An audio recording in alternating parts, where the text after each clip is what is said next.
So if you look at the actual asp part of this lock, you could quite easily cut through that. It's only thin steel. That is a lot easier to cut than the actual hardened part on the padlock. You can see there that it says hardened because that actual part is hardened steel. So we're now going to cut through the brass part on this padlock.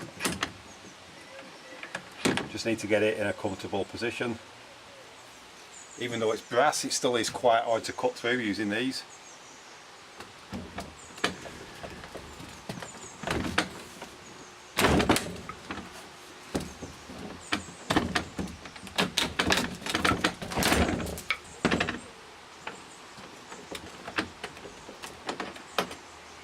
And that's it, the lock is now off there. You can see that we've cut through the brass body completely.